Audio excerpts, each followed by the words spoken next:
सभी जगह जाने का मौका मिलता है, सभी जातियों से, सभी भाइयों से बात करने का मौका मिलता है। तो राष्ट्रीय बौद्ध महासभा का एक थीम है कि हम लोग किसी भी जाति, वर्ग और धर्म में भेद नहीं करते। हम लोग सबको एक सूत्र में बांधने का काम करते हैं। तो ये तथागत गौतम बुद्ध की वाणी पर हम चलने का प्रयास कर रहे हैं। कितना सफल हो पाते हैं, कितना नहीं हो पाते हैं, ये तो आप लोग उसका आकलन करेंगे, समय उसका आकलन करेगा। लेकिन हम लोगों ने पिछले 15 साल के अंदर पूरे राष्ट्र में इस बात का झंडा बुलंद कर दिया है कि मानव मानव एक समान, मानव मानव एक समान। यदि हम लोग जाटव, हैरवार, मोची, बलाई, जागले में बटे रहेंगे, आपकी ताकत, आपका सम्मान कभी बढ़ने वाला नहीं है। जयंतियां मनाने से कुछ हो जाता तो हम लोग पहले भी अध्यक्ष, यदि जयंतियां मनाने से भी हम लोग को विकास हो जाता तो बहुत अच्छी बात थी। हमारी यदि सुधार समितियां बन गई है और समाज को सुधारने का काम कर रहे हैं। आदरणीय सज्जन, मैं नहीं समझता कि ऐसा कोई साबुन बना हो जिससे समाज का सुधार किया जा सके। समाज में कोई ऐसी त्रुटि भी नहीं है, समाज में ऐसी कमियां भी नहीं है इसको किसी सुधार समिति से ठीक किया जा सके। यदि कोई कमी है, यदि कोई हमारे बीच में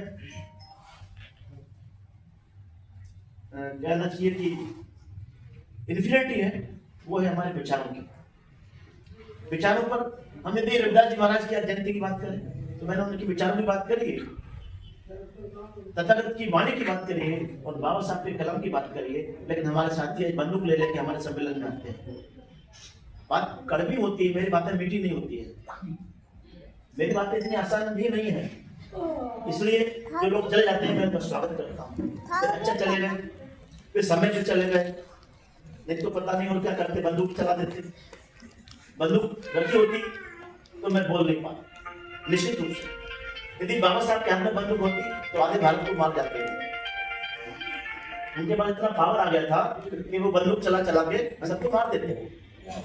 जो भी मीटिंग में आता, संविधान सभा की बैठक में आता, सबको चले जाते हैं। अभी हमारे समाज में नए नए नेता पैदा हो रहे हैं और बंदूक का दम दिखाकर समाज को संगठित करने का काम करते हैं या भयभीत करने का काम करते हैं। सज्जनों, ये आप लोगों को विचार करना है। आप यदि कलम पर विश्वास नहीं है, आपका उठ गया है, तभी तो आप बंदूक लिए घूमते हो। आपका कलम से विश्वास उठ गया है, बुद्ध की वाणी से विश्वास उठ गया है, रविदास जी महाराज के विचारों पर चलना हम नहीं कर सकते, तो हमारा फिर इनकी जयंती मनाना कतई लाजिमी नहीं है। पर बस साहब मैं गलत नहीं बोल रहा हूँ, आप विद्वान हैं। 2014 से रिटायर हुआ तो आपकी उम्र तो बहुत हो गई है, लेकिन आपकी उम्र इतनी दिख नहीं रही है। 2014 से रिटायर हुए, मैं 2021 में रिटायर हुआ। मैं मध्य प्रदेश शासन में एसडीओ के पद पे था। मैं आप लोगों के बीच में सेवा निरत होकर के लगातार 2021 से राष्ट्रीय बौद्ध महासभा के थोड़ा सा काम करता हूँ।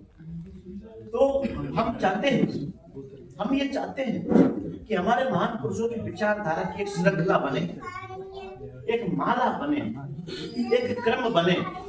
खंड खंड में बंटने वाला समाज कभी शासक नहीं बन सकता और बिना शासन के आपका कोई विकास, आपका कोई सुधार हो नहीं सकता। बाबा साहब ने कहा है, कलम से लिखा है कि political power is the master of की which can open the every lock। आखिरी राज क्या है, आखिरी संदेश क्या है? क्यों इशारा कर रहे बाबा साहब? क्यों संसद के सामने वो मूर्ति लगी हुई है? इसीलिए लगी हुई है कि हमने संत भगवान बुद्ध को पढ़ा, उनकी वाणी को पढ़ा, हमने उनके 2000 साल बाद रविदास जी महाराज को, कबीर साहब को पढ़ा। रविदास जी महाराज का जन्म 1377 में हुआ, कबीर साहब का जन्म 1398 में हुआ। 1520 में रविदास जी महाराज हमारे बीच चले गए। हम जयंतियां मनाते हैं, हमको न तो हमारे रविदास जी महाराज के विचारों का पता है कि आपके क्या विचार है, हमें उनका क्या पालन करना चाहिए, कैसे पालन करना चाहिए। आदरणीय सुनील जी ने कहा कि विषय के बाद कभी बात नहीं करता, बस इसलिए कि बात कड़वी होती है, तो विषय पे बात होगी तो सीमित होगी तो कड़वी होगी। इधर उधर की बात करूंगा तो वहां मेरा नाम तो गोलियां है ही। बात गोलमोल हो जाएगी, बात गोलमोल हो जाएगी। गोल मोल बात घुमा के करना, भले मेरा नाम गोलिया हो, लेकिन गोल मोल घुमा के बात करना मेरी आदत में नहीं है। इसलिए मुझे देशम के ग्रुप ने भी निकाल दिया, मैं 500 रुपए का सदस्य हूं। क्यों? विचार हर किसी को पचते नहीं। डीसी आदरणीय डीसी मंडराई साहब मेरे वरिष्ठ हैं, मेरे वरिष्ठ हैं, आदरणीय हमारे वो चले गए। तो कहने का मतलब क्या होता है, मैं कभी किसी को ग्रुप में गाली नहीं लिखता, मैं कभी मंच से गाली नहीं देता। राष्ट्रीय बौद्ध महासभा का सदस्य होने के नाते मैं ब्राह्मणों का विरोधी नहीं हूँ, मैं हिंदू धर्म का विरोधी नहीं हूँ, मैं मुसलमानों का विरोधी नहीं हूँ, मैं सिख धर्म का विरोधी नहीं हूँ। मैं रविदास महाराज के जो नया धर्म बना 2010 में, कब बना आप लोगों को जानकारी हो तो बताओ। 10 में ही बना ना, गलत तो नहीं रहा सर। 2010 में रविदास जी महाराज का नया धर्म बनाया हमारे लोगों ने, मैं उनका भी विरोधी नहीं हूँ। इसलिए हम क्या चाहते हैं सर, तो किसके विरोधी है? किसी के विरोधी है सर। हाँ, बहुत अच्छी बात। राजू भारती बहुत ही सटीक बात करता है, यदि गाता है तो भी सटीक गाता है, बोलता है तो भी सटीक करता है, मानते सर प्रश्न भी करता है तो भी सटीक करता है। इसमें कोई दो राय नहीं है। भगवान ने इसको सुन ली, भगवान ने इसको इतना, इसने शादी का इतना आशीर्वाद लिया, एक साथ दो बच्चे भेज रहे हैं।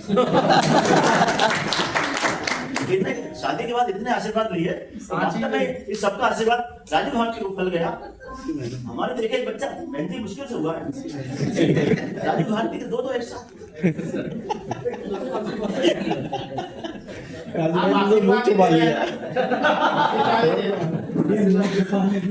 आदरणीय पंडरा जी, मैं ये कह रहा था कि हमको ज्यादा किसी की नकल करने की जरूरत नहीं है, ज्यादा किसी का विरोध करने की जरूरत नहीं है। हमारे पास एक इतनी बड़ी विरासत है, हमारे पास इतने बड़े विचारों की पूंजी है, हम ऐसे महान पुरुषों की संतानें हैं, हम उसको समझ ले। मन चंगा तो कटौती में गंगा, लेकिन मरने के बाद आदमी हमारा तुरंत कहाँ जाता, सुर उठ के रात में गट्टी करके कहाँ जाता है? क्यों जाते हो भाई? क्या तुम रविदास जी की संतान नहीं हो? क्या तुम रविदास जी को नहीं मानते हो? अरे भाइयों, मानना चाहिए, समझना चाहिए, उनकी वाणी पे चलना चाहिए। उन्होंने क्यों मना कर दिया था? तो मन चंगा तो कटौती में गंगा। ये वाणी पढ़ते हैं आप लोग, रट रखी है आप लोगों ने, डायरियों में लिख रखी लोगों ने। इसके भेद को समझना है, इसके अर्थ को समझना है कि जब उनको उस मनुवाद ने वहां पर अपमानित किया गंगा जी में नहाने के लिए, तब उन्होंने कहा भैया तुम जाओ गंगा जी, मुझे तुम्हारी गंगा जी की कोई जरूरत नहीं है। ये बात कब कही उन्होंने? गौतम बुद्ध के 2000 साल बाद कही। और गौतम बुद्ध 2000 साल पहले कह गए अहरवार साहब, मंडी टीवी के अध्यक्ष महोदय, कि किसी भी नदी, कोई भी नदी पवित्र नहीं है। अब और क्या चाहिए आपको? कोई भी पहाड़ पवित्र नहीं है, कोई भी शास्त्र पवित्र नहीं है, स्थायी नहीं है, सभी बाद में मनुष्यों ने लिखे। उन्होंने कही ये धम्म पद में मिलेगा, धम्म पद में मिलेगा, एस धम्मो सनातन।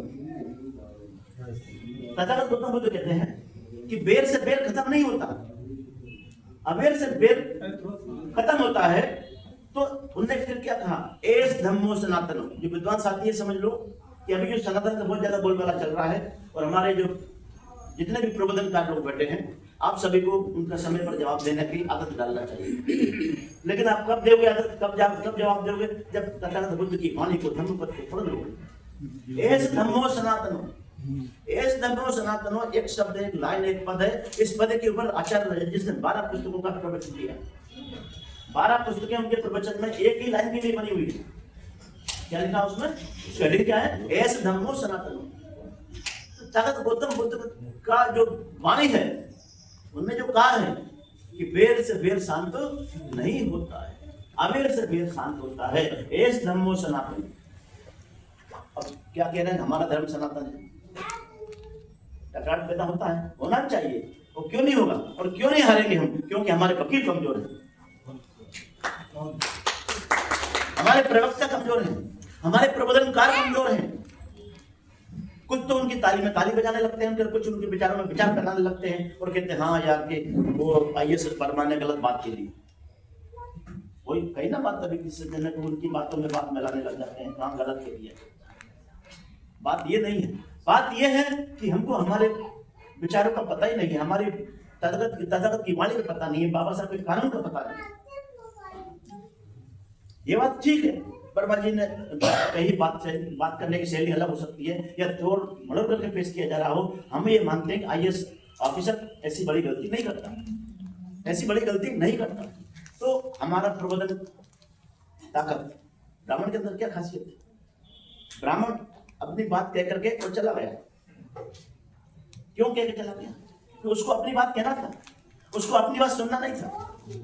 वो जानता है कि तुम जितनी देर बैठे रहोगे, तुम केवल ब्राह्मणों के खिलाफ भी बोलोगे, और मैं यहाँ ब्राह्मणों की बुराई सुनने के लिए नहीं बैठूंगा, और मैं अपनी बात कह करके चला जाऊंगा।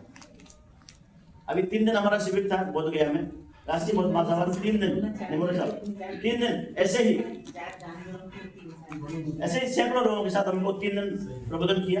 3 दिन ट्रेनिंग कैंप रखा हमने, जहाँ मुक्ति आंदोलन चल रहा है, अध्यक्ष महोदय जहाँ आंदोलन चल रहा है वहाँ हम लोग 3 दिन रखा, और इन्हीं सब बातों पर विचार किया। हमने कभी ब्राह्मण को गाली नहीं दी, हमने कभी हिंदू धर्म को गाली नहीं दी।